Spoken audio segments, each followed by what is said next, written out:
All right. Hello, everyone. Welcome to the Millennials Are Old podcast, where we remember it because you know what? You're getting fucking old. Just like Brian and I, you're old ass millennials. You probably have lymphedema.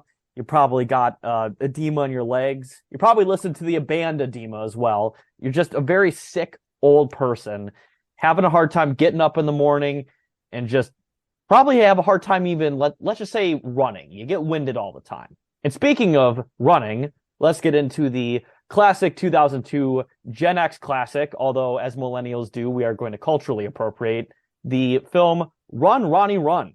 Now, And boy, Brian, make me feel old. I just want to say yeah, this watch this movie. yes, and speaking of Brian, this was your choice for this week's episode. Why did you want us to review Run, Ronnie Run? I've known about this movie for a really long time. It's, of course, the maligned and disowned film made by the Mr. Show comedy troupe, which was a pivotal influence for me. I think I became aware of it around eighth or ninth grade. I rented all the DVDs every season from my local library and watched them over and over. And the show, Mr. Show, I was just floored by. Um, I'm sure we'll get into the history on this movie, which is their film spin-off of, probably the most popular character or most iconic character from their show. Um, but I'd never watched it. There's a lot of, kind of negative stuff floating around about this movie, and I just never got around to watching it. I was just, I'll watch it eventually because, I knew that according to the filmmakers that it wasn't good. So I wasn't in any rush to see it, but I felt like because it's so of the time it came out, of the early 2000s, because Mr. Show was such a positive influence on me for so long, that it would be good to finally watch this movie, kind of put it to bed on the show. Yes, very much so. And I'll bounce off the whole Mr. Show thing a little bit. I remember watching Mr. Show probably for the first time as a teenager. I would say probably like 13, 14, 15 years old, around that time. I remember I was browsing Comedy Central because it did air reruns on Comedy Central at the time. And I remember watching probably a season one episode and watching it and thinking, what the fuck is this? Like, and not in a bad way, but I was like, what the fuck is, and I was mesmerized almost from the beginning. Yeah. It might have actually been the episode with Ronnie Dobbs on it, which was the very first episode of season one. And the first Mr. Show sketch I saw was the Titania skit, where the little boy tries to kill himself because of the metal band. oh, you mean the actual inspiration for the title of the song Adam's Song? Yes. From Blink 182? That was what an awful song, but a great sketch. That was the first one I saw. And again, yeah, probably around 14 or 13. And I was just like, what the fuck? So yeah, definitely a very formative show for me too, and it's still maybe not my single favorite sketch show, but it's in like the top two or three. I fucking love Mr. Show. I mean, it's my single favorite. There are contenders. I love sketch comedy. I think that actually one of the things as a fan of sketch comedy that you have to take into account is that it's almost always by definition going to be inconsistent. And what I would say about Mr. Show is that it's really not. It's consistently great and kind of the show that is. It kind of fires on all cylinders. I can think of two sketches throughout the four seasons that are not really good. I will agree. I think Mr. Show is, extremely consistent. Like some of the long running sketch comedy shows like SNL and Mad TV are famously inconsistent. Yeah. But Mr. Show definitely is not that at all. It is pretty much on, top tier, high caliber sketch comedy throughout. And it's pretty high concept. It is very high concept, especially for, Yeah. Pretty much every episode of Mr. Show has an individual theme that kind of is like a thread that goes through the episode and ties all of the kind of disparate sketches together and has kind of a unifying thing that it's saying.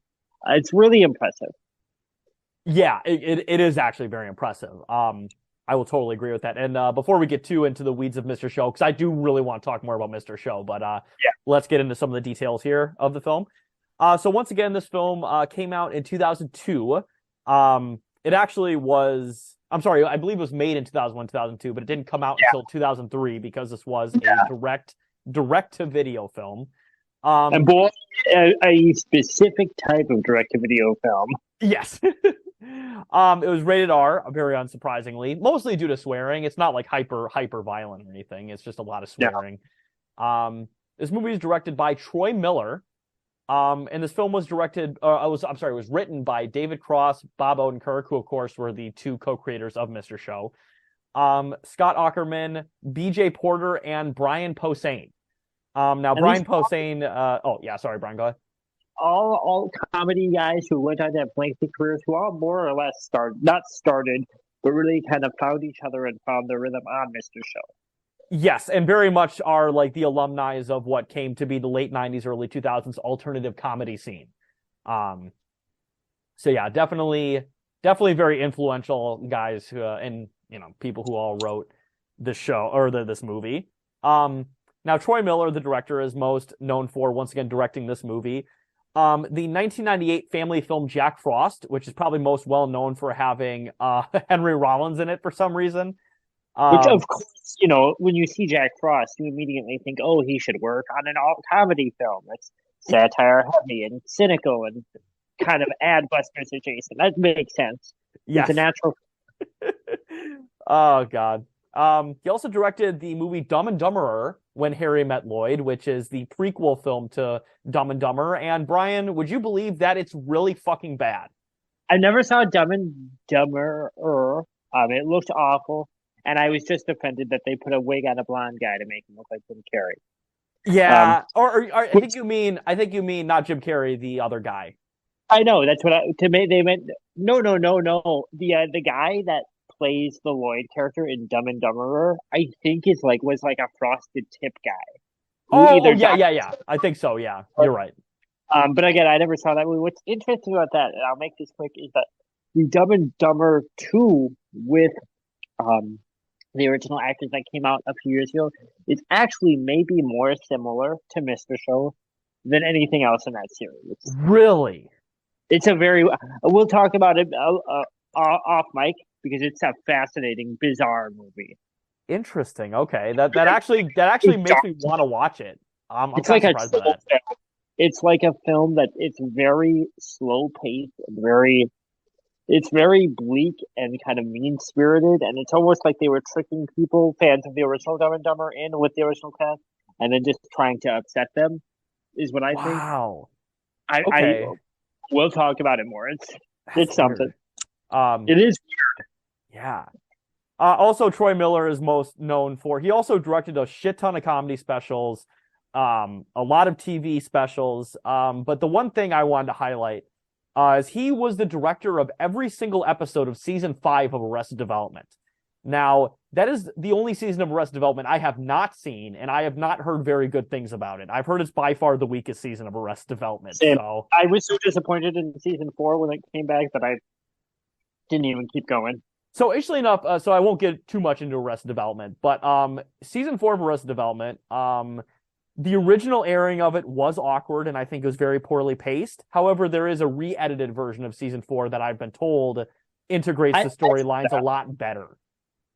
I've heard that, but it's also just like and this is kind of correlates to some of the stuff I'll get into with this movie.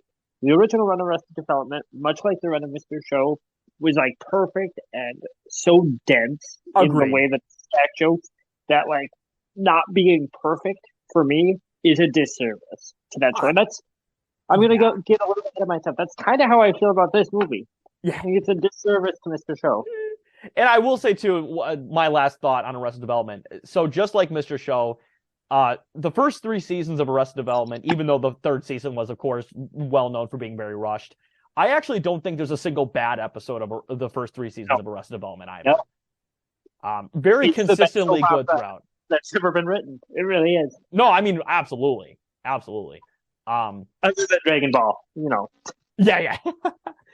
But the writers of this film, once again, listed above, are known for more things than I could possibly list.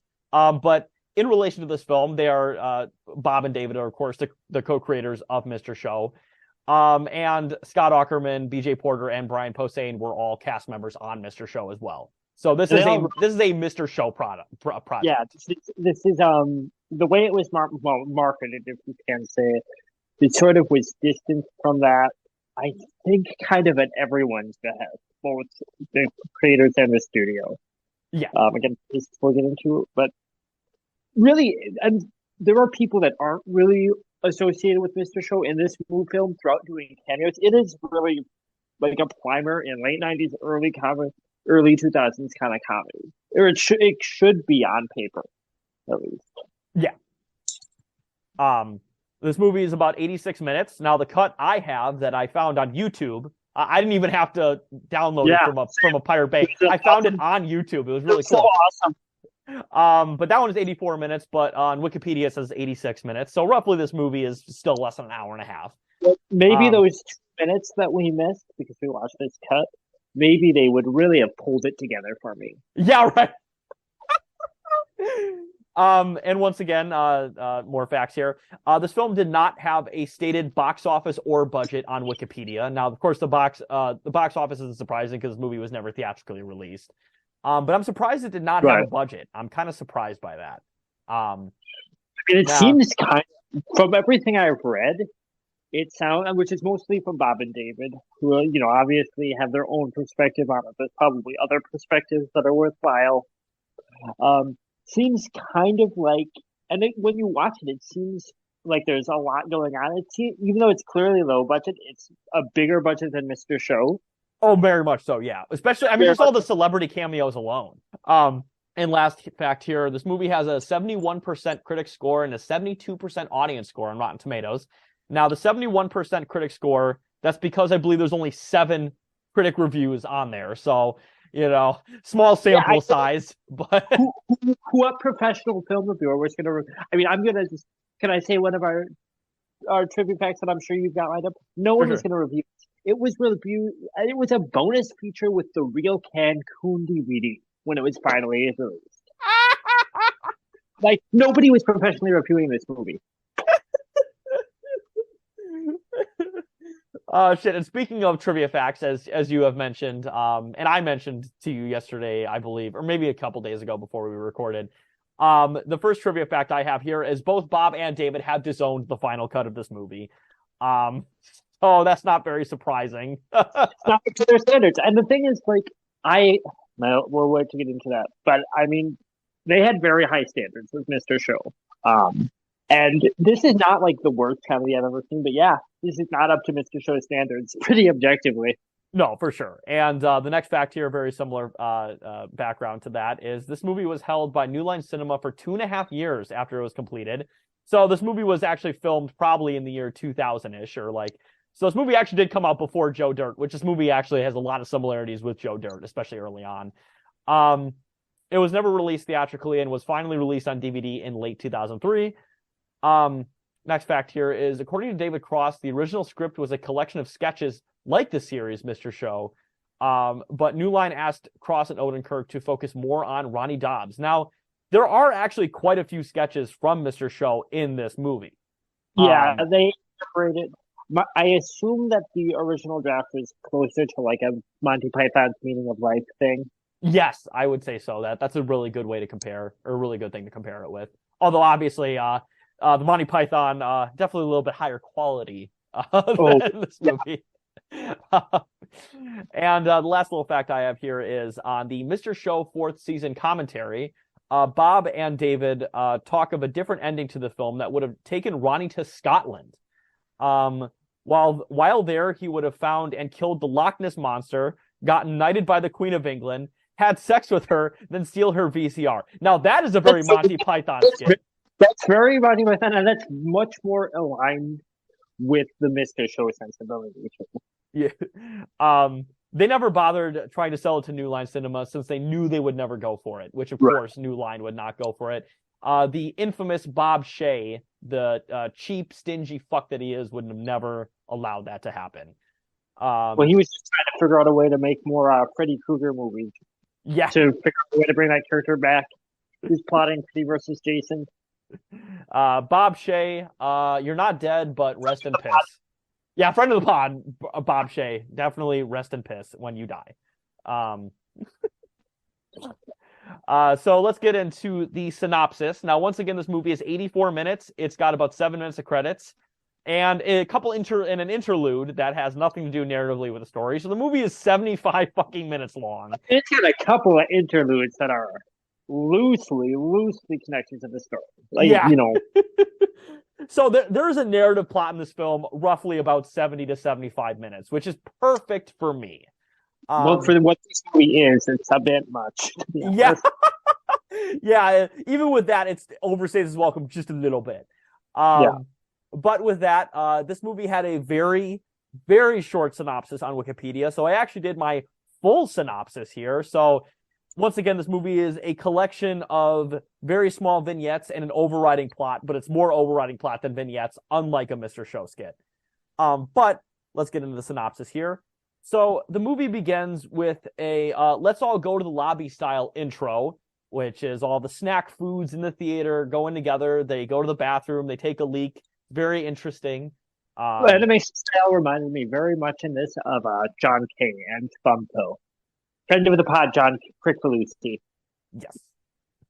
And then next after that, we get a disclaimer from a man by the name of Don Lancaster. Now, was that a Mr. Show character, or who is this? You know, I was thinking that. I don't think it is. They did. I don't think it is either. I didn't recognize them at all. Yeah. I mean, I remember thinking it would make sense if he was, but I've watched a lot of Mr. Show, and that didn't jump out at me as a character they were bringing back. Yeah, I didn't really understand the point of this character, but either way, we get a little introduction and a warning from him on the contents of like the vulgarity of this film, possibly. Which is funny because compared to Mr. Show, the source material, it's both not as vulgar or as like cerebral. Yeah, very much so. After that, we get our first introduction to Ronnie Dobbs, once again played by David Cross. We see his interactions with the people in his town, and they're generally negative feelings towards him. He's kind of a degenerate, alcoholic, uneducated redneck. I would probably describe Ronnie Dobbs succinctly as that. And a redneck, kind of dirtbag archetype. And interestingly enough, so I think David Cross, as many people may or may not know, I really do like David Cross's material. I think he is a very funny character, but he is a very elitist Gen X guy who I think took a lot of the very negative characteristics of people in his hometown because he is from Georgia. Well, that's part of the thing that I would say in his defense too is he did grow up. He grew up Jewish. He grew up Jewish, poor in like. I think he actually grew up. I think he grew up around Atlanta, but I don't think he grew up in Atlanta. Yeah, so he kind of grew up in a very, especially that time and place, like suburban and exurban Atlanta was extremely redneck back then. Yeah. Nowadays it's all built up and suburbanized to hell, but back in like the 70s and 80s, it was extremely red. I mean, there were like entirely white, like sundown towns around Atlanta up until the fucking 80s. That's how like racist and like rednecky this area was. That would be my defense for some of this shit, and it comes out a lot more in his stand-up. Actually, I think it does. Yes, very much so. Which I still like. David Cross, incredibly positive influence on me as a kid. Who, we've alluded to this before. I was deeply unhappy and resentful with the area I grew up in. I felt like this weird kind of sensitive kid who didn't belong there. Of course, it was not anywhere near as bad as probably where he grew up, but so I can say I understand why he's that way in regards to I mean it comes out feeling, it feels in retrospect, not in this movie but in general, kind of classist. I would describe that very much as well. He I don't think that's what his intent is, but that is how it comes out, is that like, upper middle class people and above are liberal and kind of erudite, well spoken, and that poor people are, bigots and kind of, incestuous or whatever. Trashy, violent, degenerate. That's which is funny because I would describe Mr. Show as trashy, violent, and degenerate, and I would say that's why it's great. Exactly. But yeah. So that is the. Yeah, that is the Ronnie Dobbs character, and very much, I would say, David Cross's influence on the Ronnie Dobbs character. Now, there is intermittent narrator of this film, the character Clay played by the actor David Koechner. Now, I really actually like David Koechner in a lot of things. I I think like David Tennant. I do want to say it's weird to have this character and the character at the beginning who introduces you to the film. Like we have two kind of narrators. Yeah, it is really weird. I don't understand why they did that. I feel like the Don Lancaster thing was. Yeah, I feel like the Don Lancaster thing was probably a studio thing. I don't think Bob and David wanted to do that. I think that the David Koechner character is literally to give Koechner a character. Yeah, exactly. In a subsequent scene, we see a flashback of Ronnie and his partner Tammy, played by another veteran Mr. Show actress, Jill Talley, who was also in SpongeBob, voices a couple characters in SpongeBob, as does her husband, Tom That's Kenny, her husband. who was also in Mr. Show. We see the flashback through the years in their very tumultuous relationship. He proposes marriage to her a bunch. They get, quote unquote, divorced a bunch. They have a bunch of kids. He doesn't commit. She wants him to commit. You know how it goes. We then go to an episode of Fuzz, which is this movie's version of Cops, and also Mr. Show's version of Cops. As we see Ronnie vandalizing a Piggly Wiggly sign after getting into an accident with Clay. Now, another running bit in this movie is that every time Ronnie and Clay hang out, Clay gets more and more violently fucked up because Ronnie gets him into horrible accidents. We first see Clay with like a broken leg, and then we see him with a broken arm, and then we see him in a wheelchair, and then at the very end of the movie, we see him as a floating brain in a jar because Ronnie just keeps fucking him up every time. Good bit. It is a good bit. I do enjoy it. It's a very like early 2000s like comedy bit. Yeah, it's like an absurd extreme with it, which I like. And I like that there isn't any sort of moment where, because you know that's what the studio wanted with this movie. It was a moment where things like that were softened or that character got a good end, and instead he ends up a fucking floating brain in a jar. Yeah. But during this little escapade going on, Ronnie is then arrested on live TV. Tammy visits Ronnie at the jail after his arrest and Ronnie proposes marriage to her again. She rightfully rejects him for obvious reasons. And he's like, oh, great, wait, you actually don't want to get married with me? And I think he said something, called her a bitch or something. I don't remember the exact line. But it was basically, she doesn't want to have anything to do with him because he's been arrested just one too many times. In the next scene, oh, sorry, Brian, go ahead.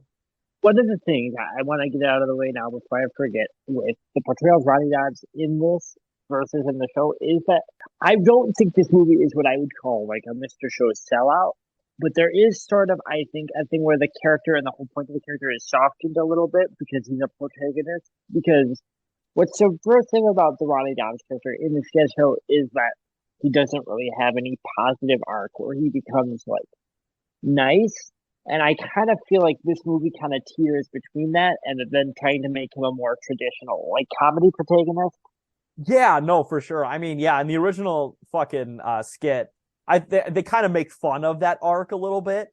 But it obviously never goes there. In Mr. Show's absurdist way, he has like a redeeming bit in the bit, but it's like it's just so completely fucking absurd. It's making fun of it. But here I think that's a little bit, and I think that's probably a studio thing. It feels like it's meant to be a little bit more, well, not sincere, but to taken at face value, which I don't think fits in really with the Mr. Show worldview, which is, very Gen X-y, like I said, kind of ad-busters. Yeah, and also another movie that I think has a certain amount of similarities with this, although this movie was much more critically panned, was Freddy Got Fingered, where they, of course, Tom Green takes the bit, a lot of bits in traditional comedies and just completely fucking turns them on their head. And there are like redemptive bits in the movie, but of course he's a complete fucking degenerate and psychopath and fucks it up every time. And that movie, people fucking like critics they still hate. I mean, I like movie. I think in that movie, Green, commits to that bit enough to take it to enough of an extreme that sort of works. Yeah. I don't know if that Ronnie Run ever gets there. No, for sure, I agree. But I think that's a movie that I think is much more in the vein of Mr. Show than this movie is. Agreed. Yeah, it's a good point. Yeah. In a segue scene after that, we get introduced to Terry Twilstein, played by Bob Odenkirk, on an infomercial on some kitchen product, and his co-host on said show gets severely injured or maybe even dies. It's one of my favorite bits in the film. One of the only bits that really worked for me that is not directly from the Mr. Show series. Although it would very much be a Mr. Show style skit. Yeah, that's why it works. It absolutely destroys food. Yeah. At Terry's studio, he sees while he's overlooking this bit of his co-host getting horribly injured, and he's like, "Can we edit that out?" And he's like, "No, I don't think we can do that." And he's like, "Oh, I think sales will plummet." And they go, "Well, hopefully they plummet," which I thought was a pretty funny little. Yeah. But at Terry's studio, he sees footage of Ronnie getting arrested multiple times, and he figures out that he will be a hit among lowbrow audiences if he can get him to be exclusively arrested for his program. Terry tracks down Ronnie, and he propositions him to be on his new show. And there's also many gay jokes in the scene that I honestly think was the inspiration for Tobias Funke from Arrested Development very shortly after the production of this movie, because, of course, Tobias's whole shtick in Arrested Development is that there's always a teetering on whether he's actually gay or he just says incredibly gay things all the time. And that's Terry's all of his interactions with Ron. And I might... It's open theory coming out of Tobias. I might put the scene of Terry talking to Ronnie, trying to get him to join, because there's just so many great little gay innuendos in there. I'm here to proposition you! Get off me! Hear me out! Hey, you ain't a cop. My name is Terry, and I'm from Hollywood. Ronnie, you are not like other men. You've got something special, and I want it badly. Huh? I want to be the man behind the man. I realize I'm coming all over you here, but it's been building up inside of me for weeks, and I can't control myself. Listen, sir, let me show you what you've got inside of you, what could be inside of you. If you just give me the tiniest hole of opportunity, we can go back to your place right now, and I'll pack your shit. It's very, as you had said to me, it is aggressively early 2000s. Yes, I will say this movie is aggressively early 2000s with its gay humor. Although not bigoted, but it is aggressively 2000s in its gay humor. Yeah. Which wasn't really a thing in Mr. Show for the most part. Not really, no. Although I did watch the first Globochem skit with Pit Pat, and they do mention there's the granny with the biscuit mix, like, oh, she looks like a man. She is a man, and that did not age well. No. Well, that's also what we're laughing at. Also the line right after that in the skit where they go, our biggest consumer demographic is transsexuals. They buy for two. Are you interested in staying on the cutting edge? Yeah, but what happened to Grandma Betsy? She looks like a man. She is a man. The fastest growing segment of our population are transsexuals. They buy and spend for two. Buy for two. That's also where they call Pin Pat a non-threatening pansexual entity or something. Yeah. Honestly, I just watched that skit before we recorded. It's still fucking hilarious. I love it. Shit is great. That's almost like, for me, that's almost like a manifesto for Mr. Show, the Global Chem stuff. Also, one of the commercials for that, there's Jay Johnston's character just swearing in a cabin all by himself, and I want to think that's him after he was caught at the January 6th riot. Yeah. Fuck. Oh, that guy. He's like, they saw me at January 6th. Fuck, mother. Fuck. And he's just like, oh, shit. But back to the synopsis here. Ronnie and Terry make their way to LA, where Terry pitches his idea to be exclusively arrested with Terry to executives. Now, there's also a very bizarre interlude to a TV show called Elimination Island, which is a parody of Survivor, And on this little skit, they kill somebody at the end of each episode, and they eat them and sacrifice them, which I thought was I was like, wait, what? Like, I just wasn't. Yeah. It feels like it's kind of them trying to work in an original Mr. Show sketch. The thing is that the movie can't seem to decide how much it wants to go the sketch route and how much it wants to go with the plot. So it kind of just feels like it's killing the momentum. And one of the things, even as short as this movie is, and it is short, everything in the arc is done. Every joke that works, for the most part, with some exceptions, is in the original Ronnie Dobbs sketches. And those have a full beginning, middle, and end arc. And if you put them all together, you've got, I think, less than 20 minutes. Yeah, exactly. Oh, shit. The executives, one of them played by Sarah Silverman, another played by Andy Richter, and the Kids in the Hall actor Dave Foley. They agreed. Love Sarah Silverman. Richter, man. Absolutely. Andy Richter, friend of the pod. But they agreed to make the show. At first, they're like, I could, maybe, but probably not, but possibly. And Ronnie's like, oh, I think it's a great idea. And they're like, sold. And I thought that was a funny little bit there. Yeah, that little turnaround, which is another classic Mr. Show thing. Just extreme emotional reactions for flopping. Yeah. After the show is greenlit, we get a montage of scenes of Ronnie getting arrested, and some of these are actually taken from the original sketch. Yeah. There's one where he's like hiding in like probably it looks like flour, but it's presumed to be some sort of powdery drug-like substance, and he's getting arrested, and he's like, I was just baking a cake for my mama. And this is another thing where, like, again, on paper, this is Bob and David's opportunity to do the show bigger and better. But for me, it doesn't really work. The Mr. Show sketch show was very low budget, and I think they filmed the first season in a fucking, like a bar, like an improv bar. And they joke about that on one of the episodes. Yeah, wingdings and things. Yeah. Look at that. Isn't that why we live in this shitty city? Because there's studios everywhere. But that actually helps with a lot of the bits, and particularly like the Ronnie Dobbs bits look just like Cops because it's so low budget on the show. And they go a little bit farther with making him look kind of unhinged and things, and I feel like that's a little toned down in this element. You know, he's made to look more goofy and less like a weird degenerate that you would see on Cops. Yeah.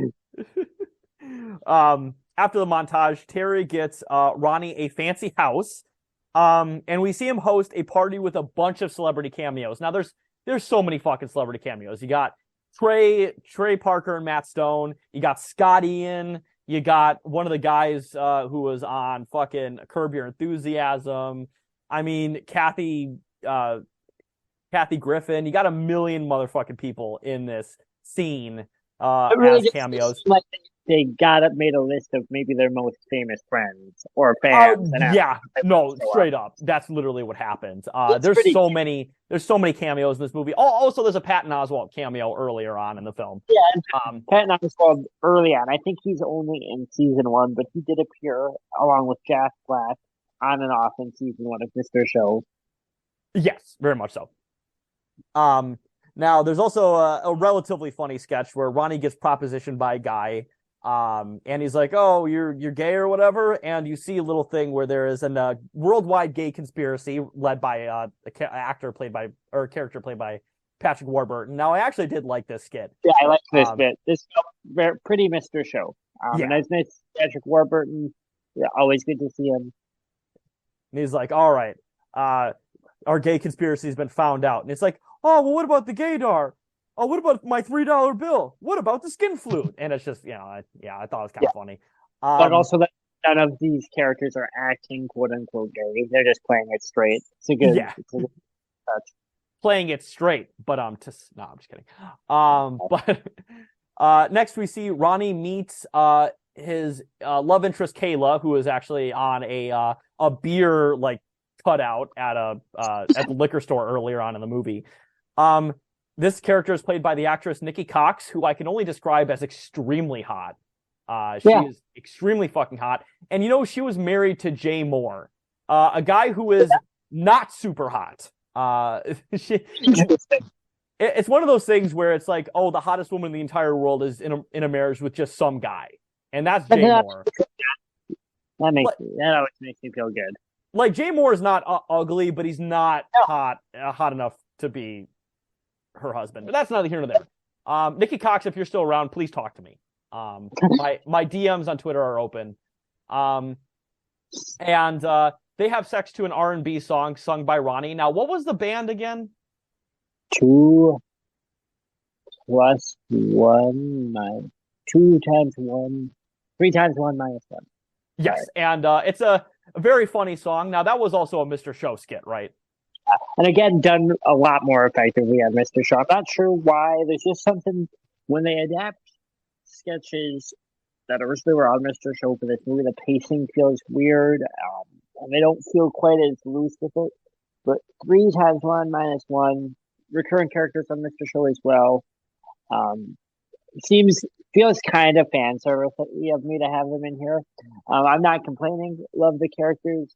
But if you want to see them, there's the original 3 times 1 minus 1 sketch, which is great.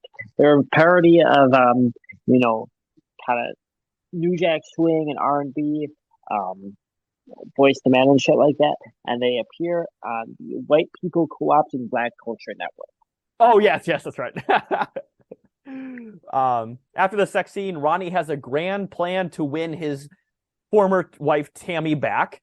The plan fails miserably because Ronnie Dobbs is a extreme misogynist once again, and he loses Kayla in the process too because he calls her a name that I will not repeat. Because I am not a misogynist. I respect all women. Now, there is a post-breakup montage to the song Every Rose Has Its Thorn. Now, I don't think that was a Bob and David idea. That is like an aggressively not Bob and David thing to do. This is the type of thing where I'm like, oh, they're trying to make... So this movie reminded me in a lot of ways of The Ladies' Man movie with Tim Meadows, where you take this character whose whole bit that makes him subversive and funny is that he's like not a nice guy. He's extremely stupid and kind of just like gives bad advice or does bad things. And then you say, we're going to make him a protagonist for a whole movie. So you have to humanize him. And in doing that, you make kind of the bit impure. Yeah, very much so. Very much so. Yeah, I can't see Bob and David doing a poison montage. And it doesn't really feel like a joke.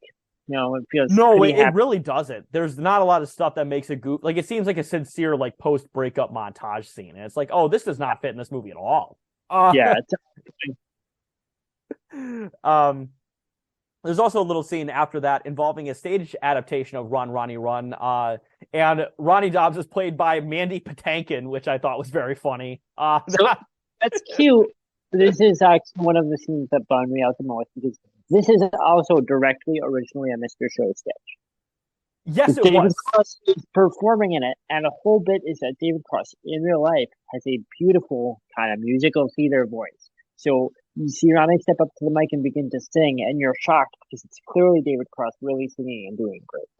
So having an actor play Ronnie kind of loses for me what for me makes that sketch. No, for sure. I also think David Cross's voice is nicer for that song. For sure. I just thought it was funny seeing Mandy Patinkin in this movie. I'm just like, oh, that's a very funny actor to have in this movie. Get in that short little ridiculous bit.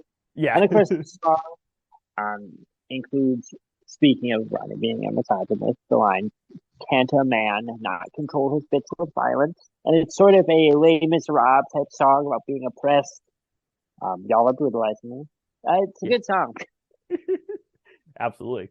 So after the scene with the stage adaptation with of Ronnie Run with Mandy Patinkin, we get to another scene where Ronnie ends up in a meditation session run by Glenn, played by Tom Kenny. Now, Tom Kenny plays a couple bit characters in this movie. Of course, as I mentioned earlier, Tom Kenny, most well known for being the voice of SpongeBob.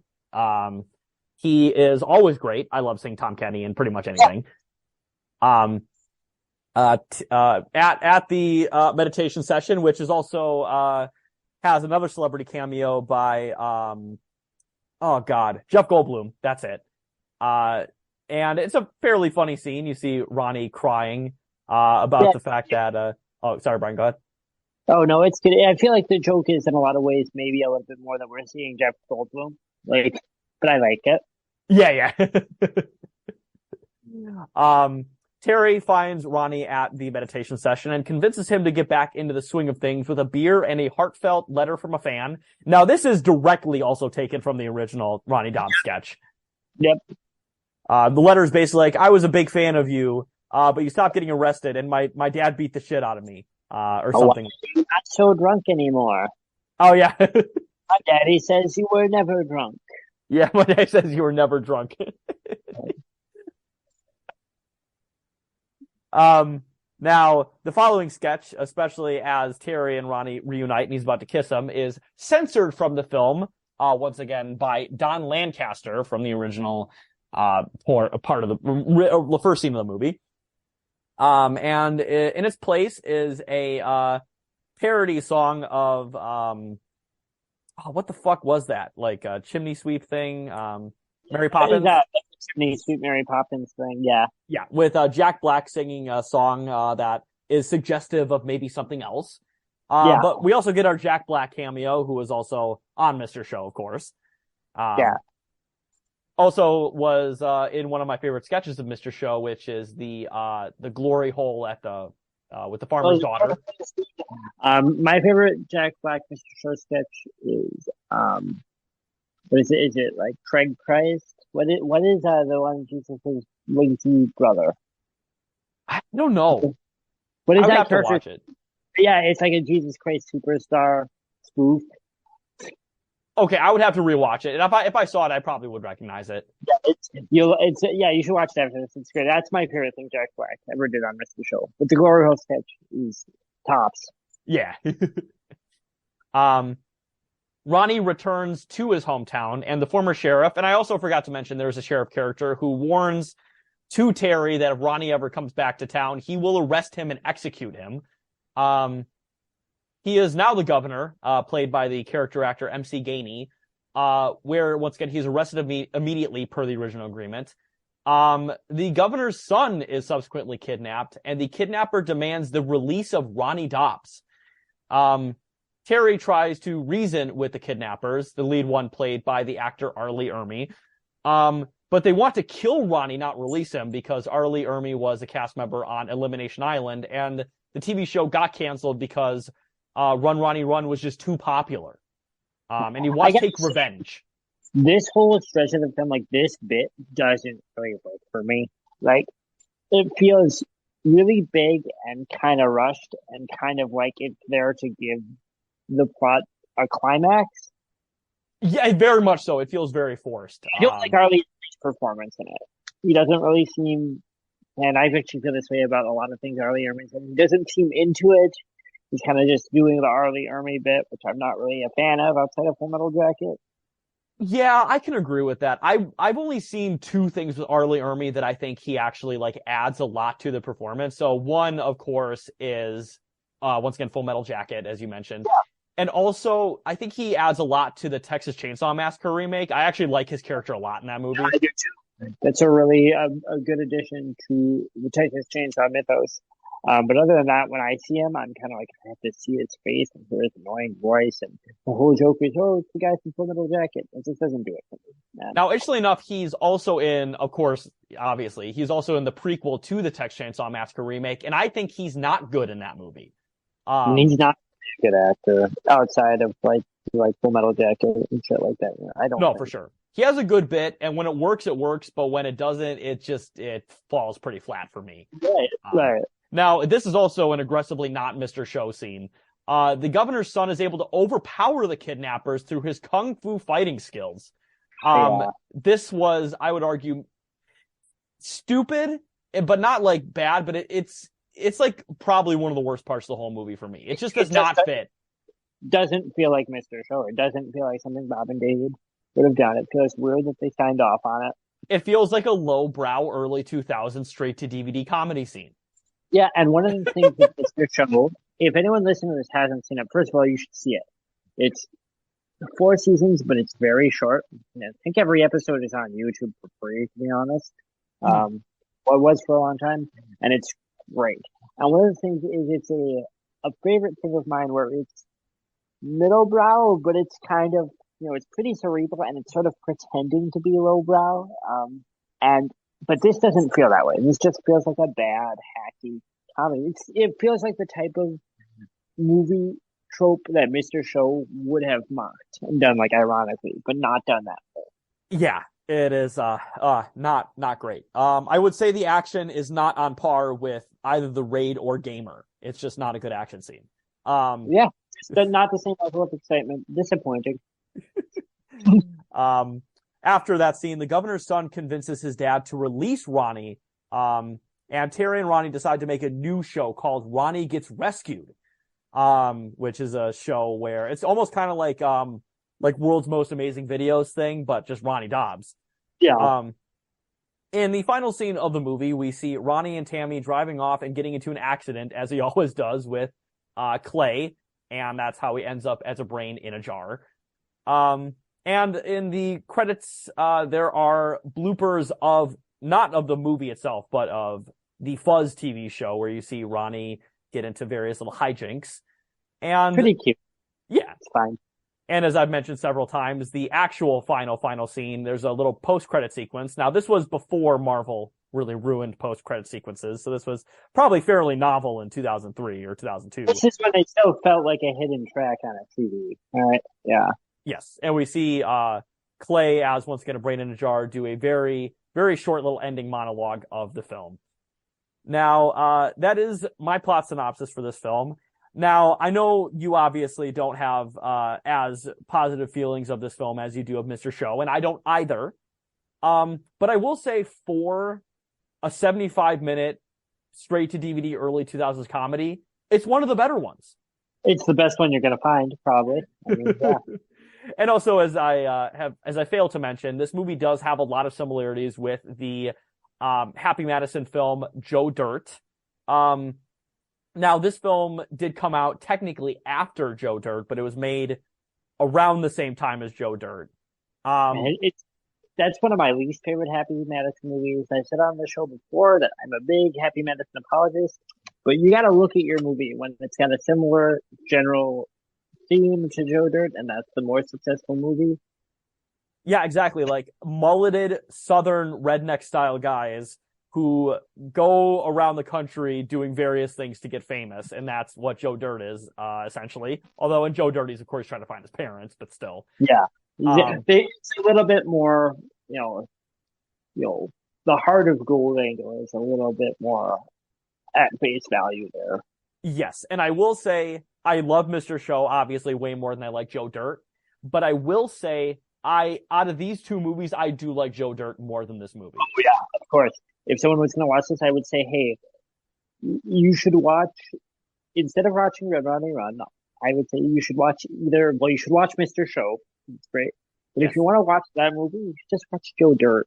Because this movie sits somewhere between those two kind of a pretty different ends of comedy of the time. And it doesn't really satisfy either itch to me. Very much so. And also another little thing that I always appreciate Joe Dirt is they got the guy who played Shao Kahn to be Buffalo Bob.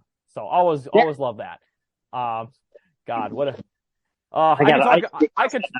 I know this is the second episode I've mentioned Mortal Kombat Annihilation, but I could shit on that film for the rest of my life.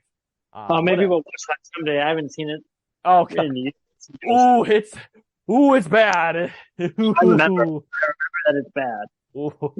But speaking of things that aren't bad, let's get into some Amazon reviews. Now, I did mention to you last night, Brian, that this was actually one of the easiest Amazon reviews sections I've ever done, because there's actually a really good amount of Amazon reviews that are actually high quality, in my opinion, by Amazon standards. And when you told me that, I haven't heard any of these reviews yet. My gut feeling was, it's because Mr. Show is such a cult thing for a certain type of nerd who loves to talk about it and like analyze it and shit. That's my guess. Yeah, and a lot of the really well-regarded reviews, like the ones that people found helpful, are also fairly short. So that's why I liked this Amazon review hunt versus most of the other ones. Win-win. Absolutely. So yeah, let's get into the first one from R. Mattingly, which is a name I actually recognize, so we might have covered one of his reviews in a previous episode. Interesting. Friend of the pod, R. Mattingly. Exactly. He gave this film 5 stars, and the header of his review says, a must-have, and not just for Mr. Show fans. And the body of the review says, if you listen to the audio commentary that accompanies the Mr. Show DVDs, parenthetically, which is where the titular character Ronnie Dobbs comes from, you'll hear a lot of disparaging remarks made by Bob Odenkirk and David Cross, the comic geniuses, in my own humble little opinion, behind the show and the movie, about how much Run, Ronnie Run sucks balls. In fact, however, this is one movie that cannot be missed if you love slapstick, crude, frat boy humor in a mindless film format. Now, that's the thing, though, is that that's not Mr. Show. That's the problem. No, and the thing is, it's not essential for Mr. Show fans. This film could not exist, and it would not affect Mr. Show's legacy. No, absolutely, and Bob and David both agree. They say, this is better than Old School or Anchorman or Dodgeball or Wedding Crashers or any other movie of the last few years, which is effectively used... Yeah, which is essentially used ensemble cast humor to leave you absolutely dying laughing at the, I can't believe they said that. Man, that's messed up. Hilarity of it all. Now, I will say...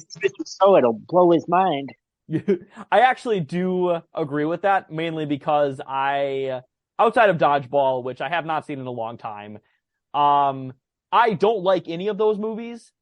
So, and I actually kind of do like this movie. Now, I don't... Oh, yeah, I'm sorry, Brian, go ahead. Oh, sorry, go on. Oh, yeah, good. I don't dislike those movies, but I think their style of humor is, once again, very aggressively 2000s in a way that I don't think is held up particularly very well.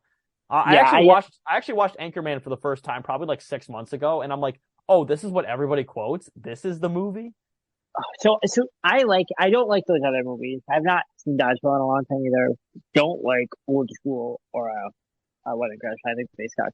I do like Anchorman. I think it's one of those things that kind of never had a chance to age well because it became such an epic meme lord kind of movie. But I actually think Anchorman and like that era of, it is aggressively 2000s and it is not too dissimilar from like the Mr. Show branch in the, kind of its level of absurdity. But if I had seen it for the first time 6 months ago, I probably also would have been confused by its iconic nature. Yeah, and I will say I don't hate the film. Just to me, it didn't hit, as I'm sure it hit for probably a lot of Gen X people who are really into early 2000s comedy. And this is a better movie because it's got all these people we like. It's got these faces, from Mr. Show. I mean, even though I didn't love this movie, it feels good to see all these people. It feels good to see these characters. I had a good time watching it because I love Mr. Show and I love all these people involved. But I didn't think it was on par with the show. No, for sure. The next sentence here says, the gratuitous cameos by Hollywood stars such as stars as Dobbs climbs the fame ranks. Once again, Jeff Goldblum's hippie rant and small comedy roles. Scott Thompson does an unforgettable bit role as a recruiter for the International Gay Conspiracy. Now that's not Scott Thompson. I thought that was Patrick Warburton, wasn't it? Warburton. Okay, this guy just got the name wrong. That's fine.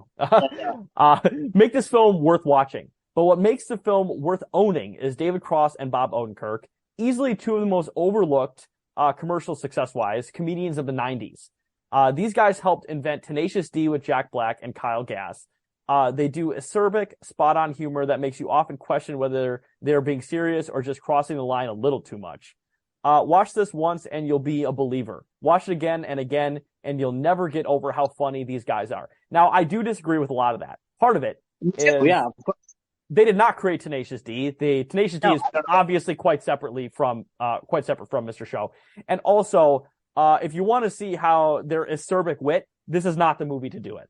Watch this show. The first season is like 4 episodes, maybe 5. You can watch it all in like an afternoon. To be honest, you could even watch Breaking. I'm sorry, Better Call Saul. Odenkirk guy, has that guy gotten his due ever? That Odenkirk guy, he hasn't really done much. He's really been overlooked by the Hollywood system. Yeah, I think he played a lawyer. It would be crazy. Imagine if he was in a series he should be in like a series of kids movies as kind of a milquetoast protagonist. Yeah. Yeah, he was on, I heard he was on a lawyer in some prestige TV show, but once again, I've never heard of it, but I heard that he has some acerbic humor and wit in that TV show, but I just can't remember the name of it at the moment. Um, Yeah, I've never heard of this. Is that Law and Order? yeah, it's Law and Order. Yes, it's Law and Order. Albuquerque Victims Unit. That's it. That sounds like a Mr. Show sketch. Yeah. Next review here is from Levi. He gives it 4 stars, and the header of his review says LMAO in all capital letters. And the body of his review says, I work on a submarine for the Navy, so you can imagine we get pretty bored really quick down there. Movies are one way we pass the time when we aren't doing maintenance or operating the ship. Our whole crew loves this movie. No matter how many times we have watched it, watching Run, Ronnie, Run is the surest way to put a smile on the face of our crew. Our current record is playing the movie 6 times in one day. Boy, that makes me feel great about the guys in submarines handling these very sensitive machines that they're a bunch of fucking dullards just laughing their heads off at Run, Ronnie, Run, and they have it on DVD with The Real Cancun. Those are the 2 movies they watch. I'm sorry, Brian, but that is I believe 100% because that is a 100% military guy who's of course. It's the worst. They don't even have Joe Dirt. They're like laughing their heads off. Where do you even get this on DVD? Where do you get this in fucking 2023 now? Well, this is probably an older review, but still. When they were on shore leave, they went to Mega Media Exchange and picked it up from the dollar bin. Yeah. I mean, I feel like this movie was almost released by accident. It seems like it was on a shelf, and then by some weird error, it ended up on a DVD set. Holy shit! The next just to get, there's another edit of this movie that Bob and David did that they still won't release because they feel like it's pointless. Because they feel like it's a little bit better, but still not good. So what's the point? Yeah, this no, is shit. a dick about this movie. This is, I don't know. The production history of this movie is insane, and it was almost set up to fail. No, for sure. Oh yeah, just god, hilarious. Next review here is from Jesse A. Farmer. He gives it 4 stars, and the header of his review says, "Not as bad as you think." That's true, but also like. Great. The body of the review says, despite Bob and David's own scathing reviews and the at times slow pace of the film, Run, Ronnie Run still stands as one of the best comedies in recent years. I disagree with that, but go ahead. No. Keeping in mind that Bob and David originally wanted to do an entirely different film, but were pressured into making a Ronnie Dobbs movie. Keeping in mind that Bob and David were eventually snaked by Troy Miller when they were barred from partaking in the editing process. Yeah. Keeping in mind that the story is thin and the pace fluctuates between raging Mr. Show hyper irony and dull Hollywood schlock. It's really not that bad of a movie. It's disorienting because it can't settle on. It's got these 2 wildly opposing tones that are in direct combat with each other that it fluctuates between. Absolutely. The thrilling miracle segment was pure twisted genius. The 3x1 - 1 video was perhaps the most pointed take on R&B love songs yet. And the ass-kicking fat kid scene was the best hurried plot resolution I've ever seen. I disagree. I thought it was terrible. I think that's all. And I just want to say that 3x1 - 1, it's a rehash of the sketch, which is better and gets more into like the kind of, the kind of racist implications of like people like Vanilla Ice or whatever. So I don't, not the best version of that bit in this movie. Even if the plot was trite, characters thin and the pace slow, the caliber of comedy in this film is still unmatched by any movies of late and more than made up for its flaws. If you believe that, you need to see more movies, good man. Yeah, you gotta watch Mr. Show. I feel like, have you seen Mr. Show? Do you know how good it is?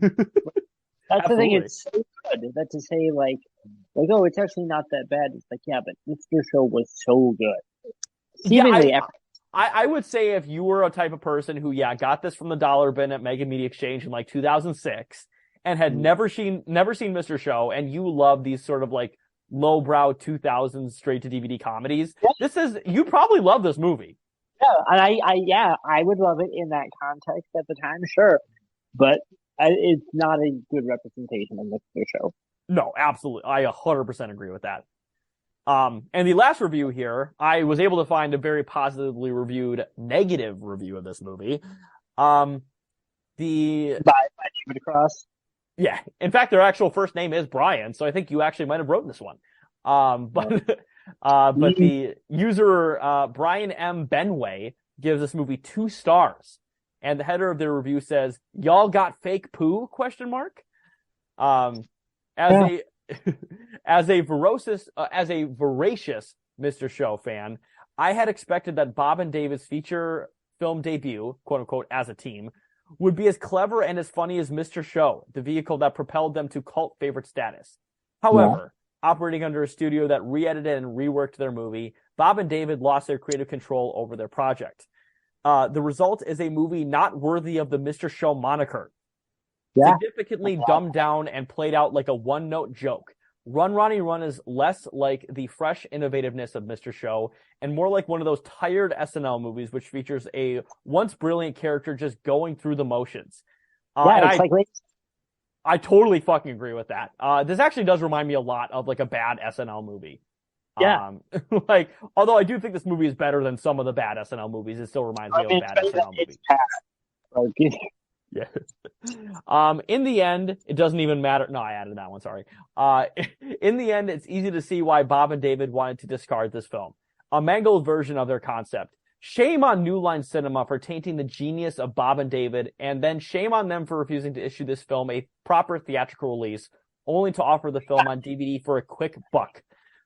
Shame on them for making a shitty movie so bad. But also, shame on them for not releasing it after they made it. And I just want to say, you'll see a lot of things by Mr. Show fans saying that, like, acting like this was a movie that would have been really good if Bob and David had given fire to let it. But from everything we know, I don't think this movie was ever going to be a good Mr. Show film.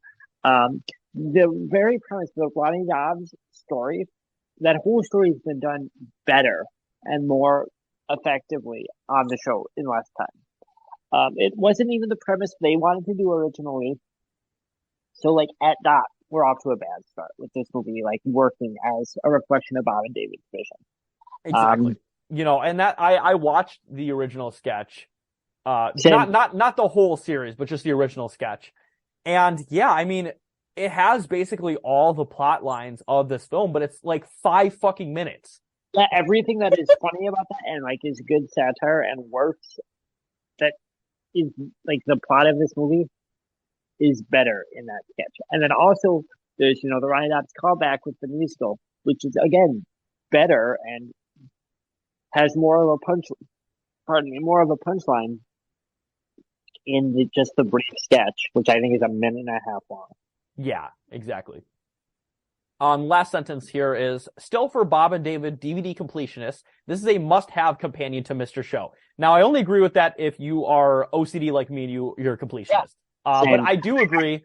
Other than that, I think Brian Benway has actually the best review out of all of them. That's like 99% of what my opinions are. Like, it's just I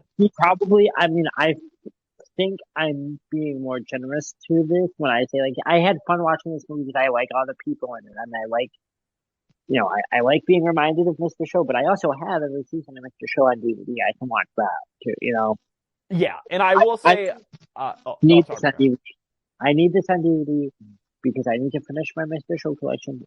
I gotta see the real thing soon. Yeah, exactly. And I will say, I do disagree. The only thing I disagree with is the 2 stars. I would probably give this like a 3 stars, personally. Yeah, this is a nice movie to watch on. I was stuck at home. There's a blizzard in Portland right now, so so last night I was stuck at home on my day off, and this was a fun little comforting, thing to watch in that context. Yeah, I was snowed out too here back home in Wisconsin. And I also was reeling from my first dentist appointment in about 10 years. So for me, it was just like, I'm just going to have a lazy day of watching an early 2000s comedy and just reeling from the fact that somebody picked at my teeth for 2 hours. Again, watching this, I keep thinking, I should rewatch Mr. Show. It's so good. That's running through my head 100% of the time in this movie. Yeah, I mean, it got me to rewatch old Mr. Show sketches and laugh extremely hard at them. So, I did it as research, watched the Ronnie Dobbs sketch and then a few other iconic Mr. Show sketches just to have them fresh in my head as a contrast. But then I was thinking, oh, I used to watch the crap out of this show. I got to watch it again from the beginning because it's so good. Because every time I revisit it, it still holds up. It's like the first 3 seasons of Arrested Development that way. Yeah, very much so. And like speaking of Mr. Show as well, it is really amazing to me. And I was talking about the Global Chem sketch earlier, and they joke about, you know, transsexuals being and of course now the PC term is transgender, but being like the newest market demographic. Even though there's that, you know, the shitty comment about they buy for two or whatever, but the idea that like that is a new like fucking demographic to market to, and 2023 is amazing that they predicted that like 30 fucking years ago. Like that's really funny. If some evil fucking corporation in 2005 would have predicted that. Yeah, and in the sketch, a company literally founded by slave owners. Like that's stated in the skit, and it's like, oh my god, it's a company that was founded by slave owners using trans people as a convenient demographic to make money from. And that sketch was made 30 fucking years ago. The Global Chem thing, just since we're now on the Mr. Show thing, Global Chem, much more than Ronnie Dobbs to me, is the kind of like definitive recurring thing in Mr. Show. There's also a bit about Coupon the movie, which is I love Coupon the movie. It's so fucking good. Because I feel like if the Supreme Court will do that, where they'll make a ruling that you have to legally watch some movie. Like, it'll be with a Marvel movie that flopped. Oh yeah, you have to watch Ant-Man 4. You legally have to watch it once. Yeah. Everyone watches Marvel. We thought they wanted this. Yeah. Yeah. Guys, I mean, honestly, it's hard to talk about something you love, but it's so fun to talk about this show. There's so many layers and it's so dense, and it is like really prescient. And any millennial, anyone you love in comedy, either started on Mr. Show or directly because of it.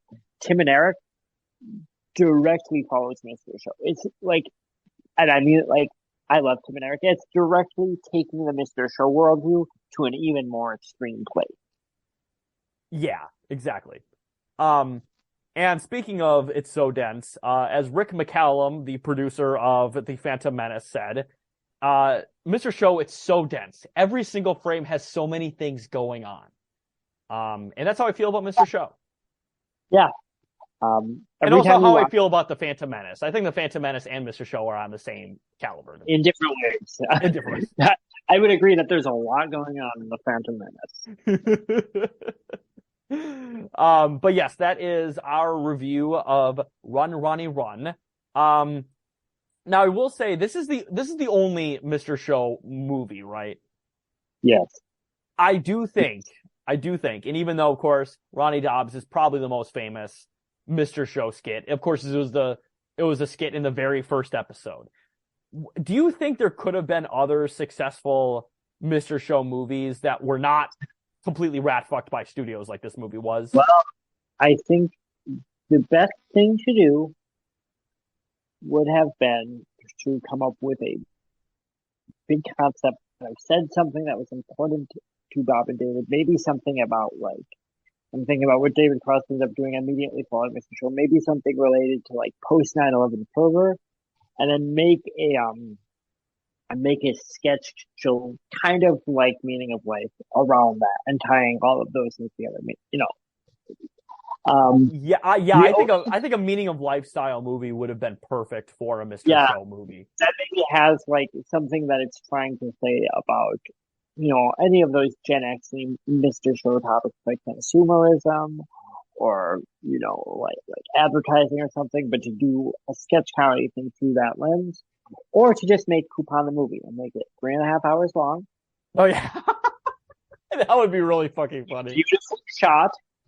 And it's a very boring trip to a supermarket by a housewife to use a coupon. That would be so fucking funny. Oh shit. All right. So, I'm getting old as shit. So, you know, of course it's close to my bedtime. Brian, do you have any final thoughts before we end this episode? No, I'm not still snowed in. I feel sore and crappy today, and I'm going to watch Mr. Show now. Yeah, and I mean that's the thing, Brian. You did just get assaulted by Cujo earlier.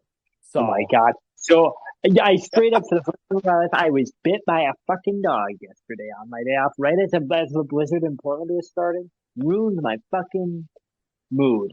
Just so pissed off about it. Got bit by a dog. Oh shit. Yeah, I mean it's If I die and I'm rabid, then this will be the last episode, and y'all can point to this and be like, "Oh, his finest work when he took Ronnie Run down a peg." I mean that's the thing, Brian. If you ever do get rabies, you could come back to Milwaukee and get the Milwaukee protocol that will help you survive rabies.